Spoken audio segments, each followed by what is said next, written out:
Bismillah. Istri saya seorang notaris, saya tidak mengizinkan saya untuk mengambil pekerjaan yang berkaitan dengan bank konvensional dan pinjam-meminjam lembaga ribawi. Karena saya pernah membaca salah satu yang dilaknat Allah adalah pencatat dan saksi perjanjian riba. Apakah pemahaman dan ketuan saya sudah tepat, Ustaz? Tayyib. Dan saya kira ini mewakili sebagian dari kegelisahan teman-teman yang mungkin bisa kita diskusikan pada malam hari ini. Baik, pertama, riba itu jelas dilarang. Ayat-ayat dan hadis-hadis tentang riba itu kuat menunjukkan larangan pada pekerjaan yang dimaksudkan. Alhamdulillah. Sebentar.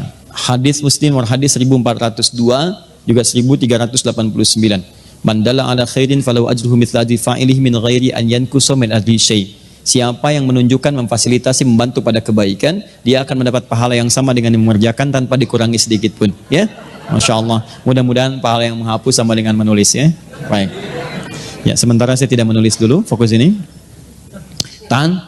Pertama, ayat-ayat dan hadis yang berbicara tentang riba, semua sepakat menuju pada satu kesimpulan yang sama. Haram riba. Ya, kalau bicara tentang riba, jelas haram. Quran surah kedua misalnya Al-Baqarah ayat 275. Paling kanan sebelah atas. Quran surah kedua ayat 275. Menyerupakan orang pelaku riba dengan orang yang sedang kesurupan. Artinya ada yang salah dalam dirinya. Bukankah orang kesurupan itu banyak salahnya? Kata-katanya meracau, tindakannya kacau dan sebagainya. Itu bahasa kiasan. Seakan-akan orang riba itu banyak salah dalam dirinya. Makannya salah, gerakannya salah, macam-macamnya salah. Karena ingat, kalau sesuatu yang haram masuk ke dalam diri seseorang, menyebar lewat darah, maka semuanya ini akan punya konsekuensi yang tidak mudah. Satu, dia akan menutup pintu-pintu kebaikan dalam dirinya. Misal, masuk ke telinga, Quran surah ke-6 ayat 25. Wa fi adhanihim waqra, di telinganya akan berbentuk sumbatan. Menyumbat. Bukan gak bisa dengar. Karena yang haram, yang jelek itu nutup, yang baik ketutup. Jelek lawannya baik. Kalau yang jelek masuk, yang baik gak akan masuk, Pak. Orang yang kata-katanya buruk, maka dia sulit mengatakan kosakata yang baik. Sama dengan orang yang terbiasa berkata yang baik, maka dia sulit menemukan kosakata yang buruk. Karena itu ketika yang buruk masuk ke dalam diri, beredar kemudian dengan darah, jadi daging menutup pintu kebaikan. Makanya jangan heran, orang-orang yang kemudian tertutup pendengarannya untuk mendengarkan kebaikan, kalau yang jelek-jelek cepat masuk. Tapi yang baik susah.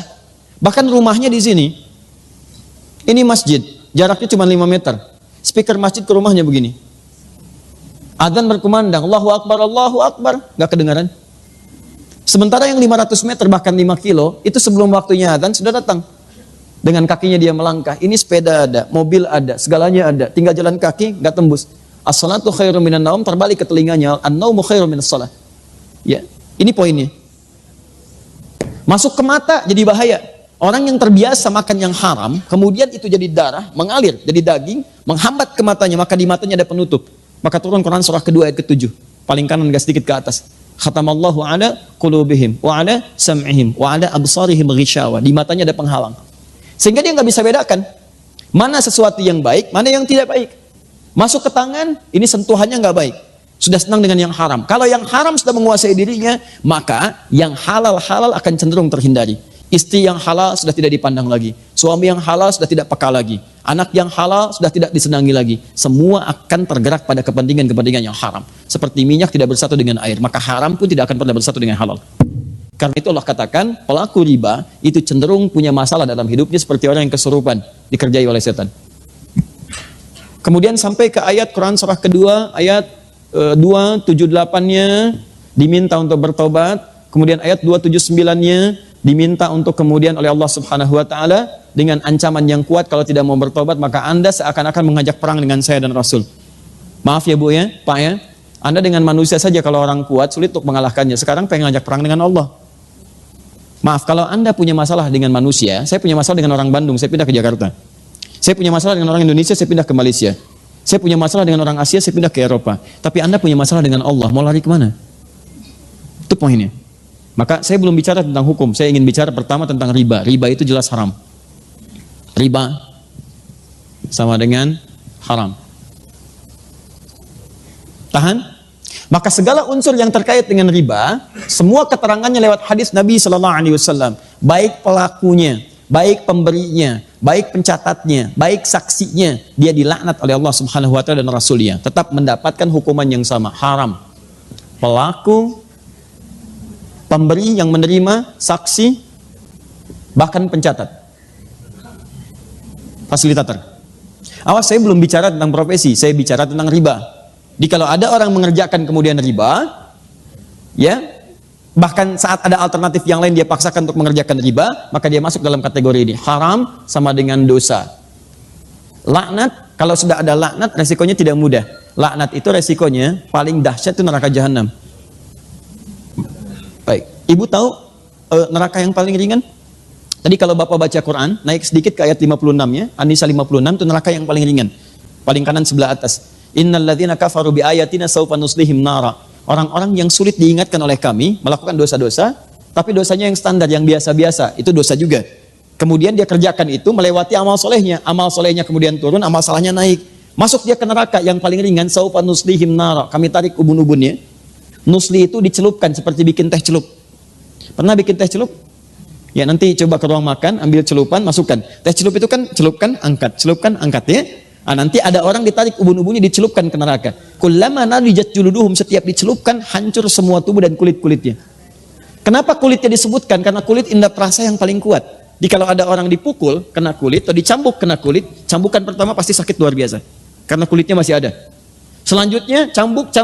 Ketika mengelupas akan berkurang rasa sakitnya. Makanya kata Allah, ketika kami celupkan hancur dengan kulitnya, kemudian baddalnahum juludan ghairaha, kami angkat, kami sembuhkan lagi sehingga kulitnya tumbuh lagi. Liyadzuqul adzab, supaya merasakan azab seperti serupa tadi, tidak berkurang sakitnya. Itu sekali celup Pak, satu harinya sama dengan 1000 tahun, satu detiknya sama dengan 48 hari. Kalau mau coba silahkan aja. Ini yang paling ringan. Nah, orang yang dilaknat oleh Allah, itu muara paling dahsyatnya jahanam, neraka jahanam. Dari mana tahunya? Buka Quran misalnya, teman-teman sekalian, An-Nisa, Quran surah keempat, dari ayat 92 sampai 93. Begitu masuk 93, Allah menerangkan tentang pembunuhan berencana. Lihat kalimatnya. Wa may yaqtul mu'minan muta'ammida. Siapa yang sengaja merencanakan pembunuhan, apalagi kemudian menimpa satu orang beriman, fajazauhu jahannam, maka balasannya neraka jahanam. Perhatikan, wa ghadiballahu alaihi, Allah murka kepadanya, wa la'anahu, dan dilaknat oleh Allah. Laknat disandingkan dengan neraka jahanam di ayat ini. Ya, jangan lihat contoh kasus pembunuhannya. Lihat kemudian pengertian hukumannya. Kata Allah, masuk neraka jahanam, kemudian dibenci oleh Allah, dimurkai, kemudian mendapatkan laknat. Di laknat itu ketika turun dari Allah, maka muaranya bersamaan dengan neraka jahanam. Lihat persamaannya. Nah, sekarang dalam kasus riba ini, orang yang sengaja mengerjakan riba maka akan dilaknat oleh Allah. Maka saat kembali kemudian kepada Allah, kalau dia tidak bertobat, maka muaranya neraka jahanam. Karena itu hati-hati kalau Anda ikut taklim dan sebagainya, mengajak kepada melukai orang lain, apalagi sampai kemudian mengeksekusi orang, bom sana, bom sini, awas dengan ketentuan yang menyalahi syariat, maka hati-hati. Tidak ada satupun orang beriman yang bercita-cita masuk neraka jahanam. Saya saat terjadi bom di Jalan Tamrin itu, Bu, saya sedang di Lampung, Pak. Kejadian langsung saya ditanya, Ustadz, apakah bom di Jalan Tamrin itu masuk jihad fisabilillah? Saya jawab, Pak, sependek pengetahuan saya, jihad fisabilillah itu jihad di jalan Allah, bukan di Jalan Tamrin.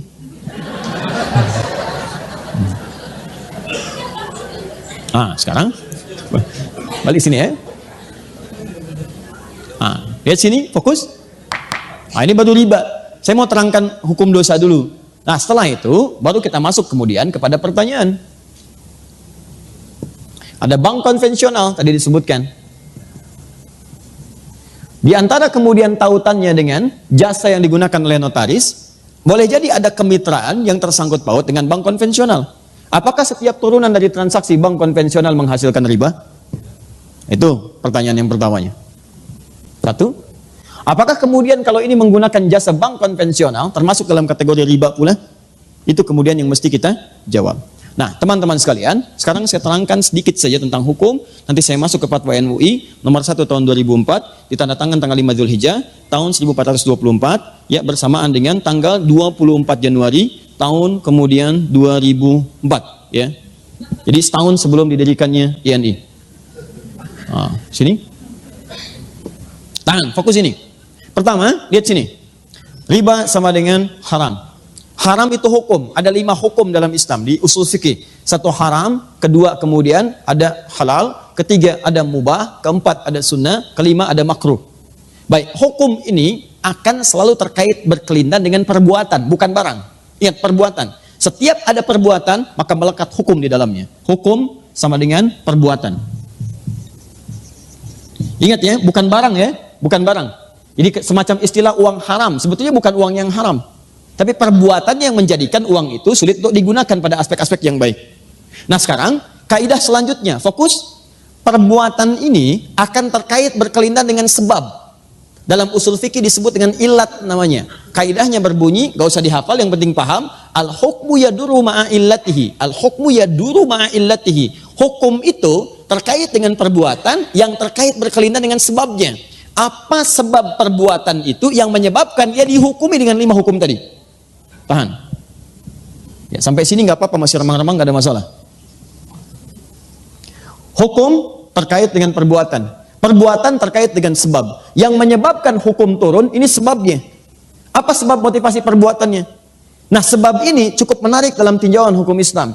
Bahkan, yang pasti halalnya pun, itu bisa berubah jadi haram karena sebabnya. Seperti yang haram pasti pun, itu bisa berubah menjadi halal karena sebabnya. Contoh, sholat itu halal atau haram? Sholat, bahkan wajib. Hukumnya wajib, halal, bahkan wajib. Wajib dikerjakan. Tapi ternyata yang wajib ini bisa menjadi haram dikerjakan saat ada sebab tertentu yang mengiringi penunaiannya. Contoh, sholat dengan ria. Ria itu pengen dilihat orang. Orang sholat harusnya dilihat Allah. Dia sholat motivasinya pengen dilihat orang. Sebab dia sholat ke masjid itu karena pengen dilihat orang, bukan pengen sholatnya. Maka turun ayat fawailul lil musallin, celaka orang sholat, disebut celaka. Jadi Anda bayangkan, yang sholat aja ada peluang celaka, apalagi yang nggak sholat. Nah, siapa yang sholat ini? Bukan semua orang sholat. Alladzina hum an sholatihim sahun. Yang lalai dalam sholatnya. Siapa orang lalai ini? Alladzina hum yura'un, yang ria. Sholat yang hukumnya wajib, itu bisa berubah haram ketika dikerjakan dalam konteks ria dalam mengerjakannya. Paham? Nah, saya tanya lagi, ada hewan yang hukumnya haram, apa diantaranya? Baik, babi, hewan itu haram, diharamkan misalnya. Babi, hukumnya haram, jelas haramnya. Tapi ada sebab tertentu yang menjadikan babi itu bisa berubah kemudian menjadi halal dalam sementara waktu. Bukan selamanya. Contoh, Anda misalnya ada tugas, kemudian penelitian, sampai studi banding ke Cina, daratan yang paling jauh, masuk ke wilayah yang terpencil, tiba-tiba nggak ketemu hewan yang halal. Ayam nggak ada, yang mukillah, kambing nggak ada, sapi nggak ada, yang ada cuma babi. Sehari tahan, 2 hari, 3 hari sudah mulai lapar dan kelaparan. Dalam posisi demikian, apakah boleh makan babi, Bu? Tidak, besar begitu babi. Tidak bisa. Yang boleh makan daging babi, setelah itu dipotong dulu, dimasak dulu. Babi kan besar, bagaimana bisa dimakan? Ya? Nah, lihat sini. Tahan. Fokus ini. Jadi, ambil sebagian dagingnya, kemudian dia mulai dibersihkan, dia dimasak dengan baik dan sebagainya. Dan di saat itu, dia menjadi halal. Lihat, halal untuk dimakan, untuk menutupi rasa lapar saja, bukan untuk dinikmati. Bukan untuk dinikmati. Ya, jadi sifatnya sementara. Perhatikan baik-baik ya. Semua yang berhukum tetap ketika ada sebab tertentu pasti sementara sifatnya. Ya, ini siap, lihat baik-baik. Ini hukumnya haram karena ada sebab tertentu, maka dia sementara menjadi halal sampai hilang sebabnya itu. Begitu Anda kemudian menemukan ayam, maka babi sudah tidak halal lagi. Tinggalkan babi. Sekarang yang dimakan apa? Bukan ayam besar begitu, daging ayam yang dimakan. Ya, Anda sembelih dulu, kemudian potong itu, masak dengan baik, baru dimakan. Babi tinggalkan, maka hukum halal bagi babi pada satu yang sementara sudah tidak berlaku lagi. Sekarang, maaf, sampai sini paham nggak? Kalau sudah paham, pemahaman ini secara simpel saja, mari kita terapkan dalam pertanyaan tadi. Lihat baik-baik, riba jelas haramnya. Bank konvensional memuati suatu hukum yang di dalamnya mengandung unsur riba. Bunga yang telah ditetapkan sebelumnya. Kemudian dia bisa bertambah. Bahkan lebih fatal daripada jahiliyah. Saat jahiliyah itu jatuh tempo, baru kemudian kalau tidak bisa bayar bunga berlaku. Bank konvensional sebelum jatuh tempo sudah dituliskan sekian, bahkan dia bisa bertambah. Itu jelas riba. Tahan sebentar. Nah, di sisi yang lain ada fundamental ekonomi yang menentukan stabilitas dalam muamalah, bahkan dalam sistem pemerintahan. Nah, sekarang pertanyaannya, lihat baik-baik. Kalau ekonomi tidak berlangsung dengan baik, maka syarat mendapatkan ketenangan dalam dunia pemerintahan kata Al-Quran cuma 2. Itu yang paling utama. dalam surat Al-Quraisy, "Liila fi Quraisyin ila fi rihlatas syita was sayf falyabudu rabb hadzal bait alladzi at'amahum min ju'." Satu, wa amanahum min khauf. At'amahum min ju' itu stabilitas ekonomi. Yang kedua, wa amanahum min khauf, stabilitas politik. Kalau dua terganggu, maka akan menjadikan goncangan dalam pemerintahan. Ekonomi kuat tapi politik gak bagus, goncang. Maaf, politik kuat tapi ekonomi gak bagus, goncang. Yang jadi persoalan, transaksi-transaksi dalam kehidupan itu bagian dari putaran roda untuk menguatkan nilai perekonomian. Sekarang persoalannya, dalam dunia perekonomian kita ini, taruh ada terkait dengan jasa-jasa notaris. Maka digunakanlah kemudian kemitraan dengan bank. Pertanyaannya, bagaimana ketika saya menggunakan hukum ini sementara di dalamnya ada riba? Maka semua ulama sepakat, termasuk dalam fatwa ulama nomor 1 tahun 2004 dari Majelis Ulama Indonesia, kalau dalam lingkar pekerjaan itu ada bank yang masih menggunakan nilai-nilai syariat, bank syariah dengan konsep syariah yang benar, ya dengan turunan-turunan yang benar, maka jelas solusinya. Ini yang digunakan sebagai fasilitator dan haram menggunakan yang ini. Tapi kalau fungsi ini tidak bisa menjangkau nilai-nilai transaksi yang sedang dikerjakan, pekerjaan yang sedang dilakukan, yang kalau kemudian tidak difasilitasi memberikan goncangan kepada nilai ekonomi atau menyebabkan madarat yang lebih kuat, maka keputusannya kemudian dituliskan, boleh ini digunakan, boleh sekali lagi ini digunakan dengan batasan sementara sambil mencari sistem yang kuat dan tetap untuk menjembatani dan memberikan fasilitator kepada apa yang sedang dikerjakan. Jadi kalau pertanyaan cepatnya, sepanjang bisa di-cover oleh bank-bank syariah dengan hukum yang benar, maka itu kemudian yang dipilih. Tapi kalau itu tidak bisa di-cover, bahkan memberikan madarat yang lebih besar, maka Anda boleh menggunakan bank konvensional dengan tujuan menggunakan sementara sebagai jembatan untuk menyelesaikan persoalan dan untuk mencari yang lebih baik lagi ke depan. Bahkan sekarang ada formulasi yang bagus. Saya sudah bertemu dengan beberapa pejabat bank di konvensional untuk mengarahkan pada nilai-nilai syariah. Walaupun akadnya kemudian teman-teman sekalian dibentuk dengan form-form yang sifatnya konvensional, tapi nilainya bisa ditawar di situ. Misal, ada teman-teman yang ingin membuka tempat hunian, dia mau bikin KPR, ya ke bank syariah, marginnya terlampau tinggi. Di bank konvensional diberikan margin sekian, tapi persoalannya suku bunganya tidak tetap, dia berubah. Maka apa yang ditawarkan? Dibawalah konsep syariah dengan akad yang berbeda, tapi tidak juga merugikan kemudian konsep yang ada di bank itu. Yang telah Anda tetapkan misalnya 3% ini, bagaimana kalau dibagi dengan hukum seperti ini? Jadi bank itu tetap dapat 3% juga. Tapi kaidahnya ditukar, akadnya menggunakan akad Islam. Ya, jadi bukan mengganti jubah, bukan. Jadi poinnya adalah, ini yang kami lakukan, Anda beli dulu ini. Beli ini kami berikan kemudian nilai kesepakatannya, selama 3% tadi, kita robah dulu, akadnya jadikan sebagai penjualan. Jadi Anda terima itu, jual lagi kepada kami dengan apa yang telah Anda tetapkan tadi. Jadi dari Anda tetap 3%, tapi kemudian dirobah cara akadnya, kami membayar dengan cara yang sama. Dan tidak terjadi penambahan nanti. Ketika jatuh tempo tidak bisa bayar, konsekuensinya Anda kemudian berkomunikasi dengan teman-teman Anda, saling menutupi. Supaya kemudian tidak terjadi tambahan-tambahan yang hadir atau menjadi tuntutan dari pihak bank untuk menagihnya. Nah, maka saya kira modifikasi semacam ini bisa didiskusikan. Tapi yang terbaik adalah, kalau sekali lagi ini keputusan Fatwa Ulama Indonesia, MUI, kalau ada syariah itu yang digunakan. Kalau tidak bisa di-cover, maka konvensional diambil sebagai jembatan. Tapi yang paling besar pertanyaannya adalah, kenapa sih dari 200 juta lebih ini tidak bisa mewujudkan sistem perbankan yang baik, yang kira-kira mengakomodir kepentingan umat Islam? Kalau Malaysia bisa, kenapa Indonesia tidak? Ya kan? Saya kira, dan tidak ada yang dirugikan. Negara juga untung, masyarakat juga untung. Maka salah satunya adalah hidupkanlah bank syariah itu. Dan dorong syariah itu bukan cuma nama. Saya ulang, dorong syariah bukan cuma nama. Namanya syariah misalnya, tapi menggunakan praktek ribawi yang lebih besar daripada bank konvensional, itu juga bermasalah. Paham ya?